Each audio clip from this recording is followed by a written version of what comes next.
Mon apport, il est, disons, insignifiant par rapport aux doléances. Sessène est un coin de mon cœur. Sessène, c'est un coin qui dégage beaucoup d'espoir, malgré ce que disent certains. C'est une zone qui n'est pas maudite. C'est une zone d'espoir, c'est une zone d'avenir. C'est une zone où il y a beaucoup à faire. Bien sûr, nous essayons avec nos maigres moyens, mais cette fête d'aujourd'hui illustre notre avenir commun. Donc, Sessène n'a d'avenir que par rapport à ses enfants, par rapport à l'éducation. Donc, nous faisons tout pour les accompagner. Bien sûr, je ne suis pas seul. Il y a des partenaires, je ne sais pas si les cités feraient un peu de pub, mais bon, comme vous voyez ici, il y a des partenaires qui sont représentés. Il y a notamment Ousport.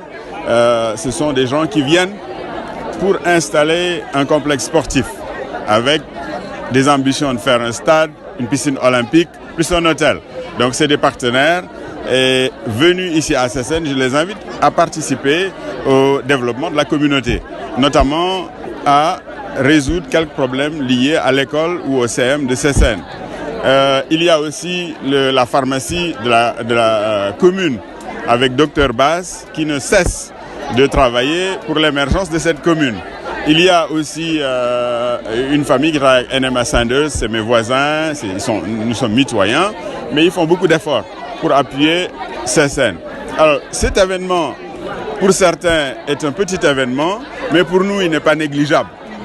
Parce que ce sont nos enfants, c'est notre avenir et nous ferons tout ce qui est en notre possibilité de les aider, Inch'Allah. Bon, pour cette finale, les besoins étaient relativement modestes.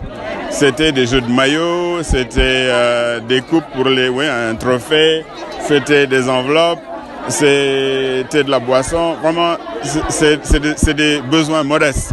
Alhamdulillah, nous avons pu faire et satisfaire leurs demandes. Mais bon, je pense que l'année prochaine, ce sera encore meilleur et plus visible. Bien entendu, nous avons été un peu bâillonnés parce que dans ce contexte du Covid-19, le respect des mesures barrières dans ces conditions est extrêmement difficile. Et nous comprenons que les autorités puissent prendre des décisions pour nous dire ne faites pas ceci et ne faites pas cela.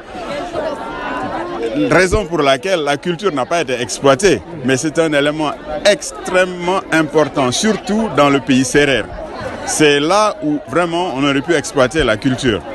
Malheureusement, on fait avec les moyens de bord et on fait avec la situation actuelle. Moi, je voudrais lancer un appel aux autorités locales et aux autorités même régionales et territoriales pour leur dire que c'est le moment de mettre dans la tête des gens l'après-Covid.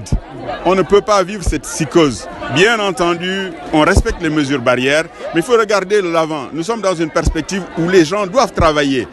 Les autorités ont enlevé certaines barrières. Il faudrait que les gens se remettent au travail et à la normalité.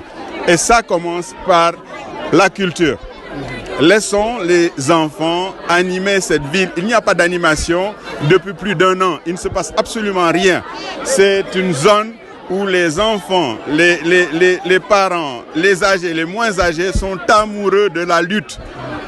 C'est une culture ici. Il n'y a absolument rien. Ces jeunes sont amoureux de foot. Il n'y a absolument rien. Alors, pour une petite occasion comme ça, vous voyez, l'affluence vous dit c'est une nécessité de revenir à la normalité, tout en respectant ces mesures barrières, sachant que le Covid est toujours là. Vraiment de s'épanouir pour les élèves surtout, mais c'est des activités aussi qui nous poussent à de faire une émulation surtout pour les enfants dans le cadre du sport. Mais c'est des activités aussi qui nous ont donné l'occasion de pouvoir recevoir notre partenaire, M. Mohamed Diop, qui est venu et qui nous a vraiment pratiquement servi des partenaires encore, d'autres partenaires qui vont venir. Il y a eu un partenariat entre Mohamed Diop et le CEM de Sessène depuis quelque temps et il est en train vraiment de nous aider sur plusieurs choses. Maintenant, il a aussi vu des partenaires qui vont encore venir pour aider l'école. Parce que comme vous le savez, si vous venez, il suffit de venir dans le SEM pour voir que nous avons vraiment des problèmes. Vous pouvez revenir sur ces problèmes? Quels problèmes? Sur ces problèmes, depuis la création du collège, en 2009, on avait une salle. Après cette salle, l'année suivante, les élèves faisaient la navette entre l'école élémentaire et même la mairie. Après, il y a construction de 2 salles. Après ces 2 salles-là, c'est pratiquement l'association des parents d'élèves qui a construit toutes les salles que vous voyez ici pratiquement. Toutes les salles, à part les 2 salles qui sont là, qui ont été construites par un partenaire, mais ce n'est pas encore achevé. Et comme vous le savez, nous n'avons pas de mur de clôture. Il y a vraiment plusieurs choses qui manquent dans notre établissement.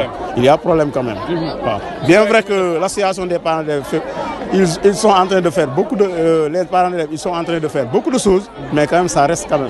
Vous avez combien de classes? Nous avons actuellement 8 salles de classe. 7 salles de classe, plus les 2 qui sont en construction. Donc, mais en réalité, c'est 7 salles qui sont fonctionnelles pour le moment. Oui, c'est une occasion pour lancer un appel aux partenaires, mais nous avons vraiment... Nous sommes conscients que M. Diop est là et il va nous aider avec ses partenaires pour vraiment essayer de voir, de mettre dans de bonnes conditions l'établissement vraiment qui est notre SEM, le SEM de CSN.